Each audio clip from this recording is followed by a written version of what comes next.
Hi, thanks for watching. Okay, so in this video, I'd like to talk about the recently released jailhouse telephone recordings involving Charlie Adelson and his mother, Donna. Okay, today is the 14th of December, so this is changing every day, but just these very recently released recordings of jailhouse telephone calls involving Donna, where Donna is just spilling her guts. I mean, this family just has no discipline, no self-control.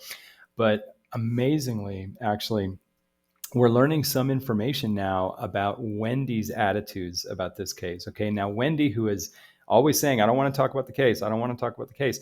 WENDI is still leaking out, and her lawyer must be very upset. Okay, because WENDI is now starting to leak out, I think, that she really doesn't have a lot of confidence in Charlie's case. Okay, and I think WENDI is starting to reveal what has been her strategy, I think, from the very beginning. Okay, which is I think that WENDI hasn't wanted to talk about anything. Okay, I think WENDI probably did know something about the Dan Markel murder before it happened. Okay, I think probably what happened, I'm thinking, okay, is that the family didn't want to tell her exactly what was happening. Okay, but they needed her to sort of collaborate and sort of establish when Dan was going to be out of town, and sort of maybe signal to them, maybe like if they had to do it on a certain day, like say, if she knew that Dan was going to be out of town on a certain day, just kind of like confirming with them so that they could organize the hit.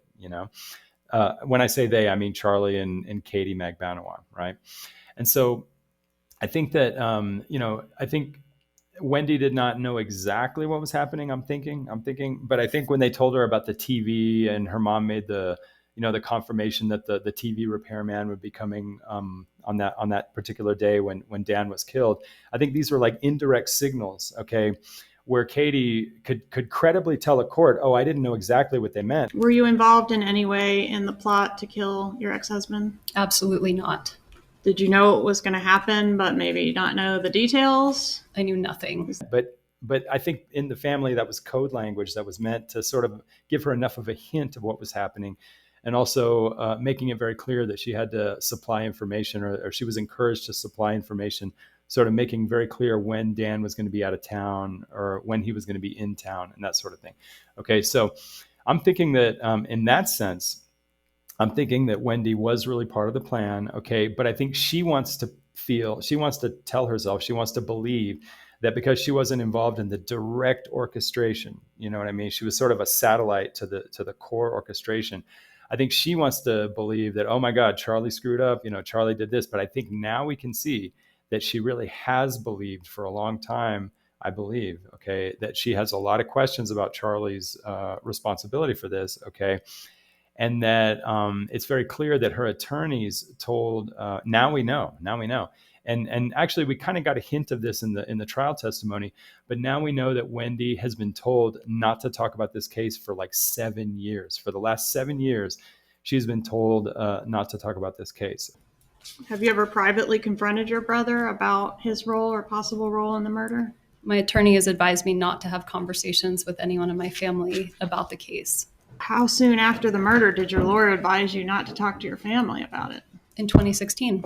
So I want to play a clip from one of these jailhouse calls, okay, where WENDI, I think, starts to show that she does not have a lot of confidence in Charlie's case. Okay, she does not have a lot of confidence in Charlie's case, and I think she's really concerned about maintaining her distance. Okay, and really sticking to this kind of like, I think almost kind of like she's trying to con herself.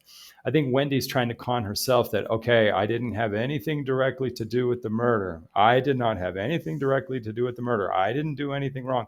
But the way she sort of overemphasizes that, I think what that suggests is that she's really very insecure about the ways that she was involved, even though she wasn't, let's say, technically involved in the core direct planning. I think she knows that she was as a satellite. She was sort of feeding information, and I think she's very concerned about that. So she wants to reinforce this idea. I didn't have anything, let's say, directly to do with the murder.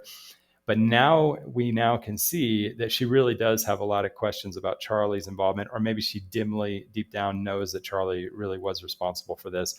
Okay, so now we're starting to see everything unravel for the Adelsons. I think this is severe. I think this is a very severe situation.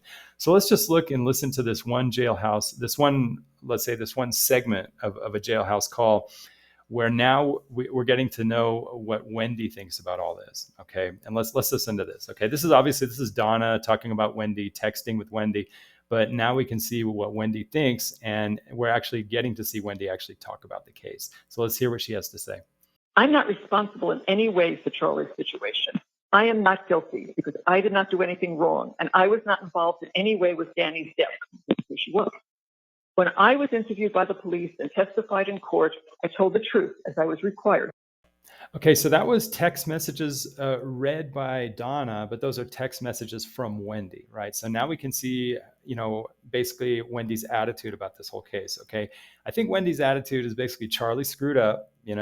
Yeah, I was part of it. I was part of it at the very, let's say, sort of as a satellite to the core plan. Charlie screwed up. That's his problem. That's his fault. He got himself into this, but I'm not part of it because I wasn't part of the direct plan, whatever. That's going to be Wendy's position. Okay. But we all know that Wendy probably was actually involved, maybe in kind of a satellite fashion, but Wendy was supplying information. And I think the testimony of Jeff Lacasse is going to make very clear that Wendy really did know that something was going to happen. Okay. That it wasn't just a joke, that she didn't really think it was a joke that Dan could be killed. So now something that was mysterious to me in Wendy's testimony a few weeks ago, okay, something that was a little mysterious to me now makes more sense, okay? Because I didn't understand when Georgia Kappelman was examining Wendy on the stand, okay, and she was asking Wendy, are you upset? Are you upset that your brother and your mother knew about who the killers were way back in 2014 and they never told you? Okay. And then she says, are you upset that there was even like threats that Charlie got threats from Sigfrido or whatever, that the whole family could be killed, or, people in the family could be killed, and maybe you could have been killed, right? And Wendy actually falls for it. And she doesn't say directly that she's upset, but later, when she talks about how long it took for her to get that information, right? How she claims she only found out about the information just recently, right? So that's Wendy pretending not to know anything about the case. But she lets get this bomb. She lets a bomb where she admits that she would have liked to know that those killers may have been wanting to kill Wendy. You know what I'm saying? So listen to this testimony. And I think now it makes more sense in light of this recent text message that was leaked in these jailhouse calls. Okay, so let's listen to this testimony and see if it makes more sense now. Are you mad? Are you angry that according to your brother's theory, he and your mom have known who killed your children's father since 2014 and you weren't told who it was? I'm more angry that somebody killed my children's father. So you're not mad about that they knew this whole time. That's what they're saying. I'm sorry, can you repeat That's question? the theory of the defense in this case, is that he's known the whole time. Your brother's known what happened to Dan. Does that make you angry? I'm angry about so many things. It's hard to Is that one of them? separate them. Well, try. I'm confused. It's hard to process. And apparently, according to his lawyer, these killers had threatened to kill your brother's family members as well. Did you hear that? I did hear that. And that would be you, right? It would. Were you told that a specific threat had been made by the same people that had killed your ex-husband to kill your brother's family members? I was not told. Would that have been information you would have liked to know back in 2014? Yes. Would you have made the same decision to move down to South Florida, closer to the killers? No, I would not. And even after the killers were arrested in 2016, you weren't told that that's what was going on the whole time. I found out yesterday. So it was a little bit mysterious to me when I first saw this testimony because I didn't know exactly how to interpret it. But now that I can see just that little bit of a tone in the text messages that were leaked out in this recent jailhouse recordings, right? So now that we know that Wendy really doesn't have a lot of confidence in Charlie's defense, and she really is sort of putting it on Charlie, I think basically what she's saying, is that Charlie was stupid and got caught, is basically, I think, what she's saying. It's Charlie took a big risk. He screwed it up. But Charlie's going to have to live with that. And I feel confident that I wasn't directly involved. Okay. And so now we can start to see what we can sort of make sense what to me was kind of mysterious in the actual testimony, because it seemed like she was almost a little irritated at Charlie and Donna. because basically she's saying, yeah, man, I wasn't told that that somebody had wanted to kill me. I wouldn't have come down to South Florida if I had known that. And I only found out just yesterday. So, in any event, I think now we're starting to see the actual weaknesses in this case, and we're starting to clarify, I think, what is really Wendy's strategy. I think she's brainwashing herself. Okay, she's brainwashing herself. I think she knows she had some involvement in the killing, but she is committed to sort of distinguishing herself from Charlie's more direct involvement, okay, and distinguishing herself from the rest of the family, using her lawyer's advice that she's not supposed to talk to the family about the case. But she messed up. She messed up because she told her mom indirectly, just in a tiny leaked text message, kind of how she feels and sort of her attitude.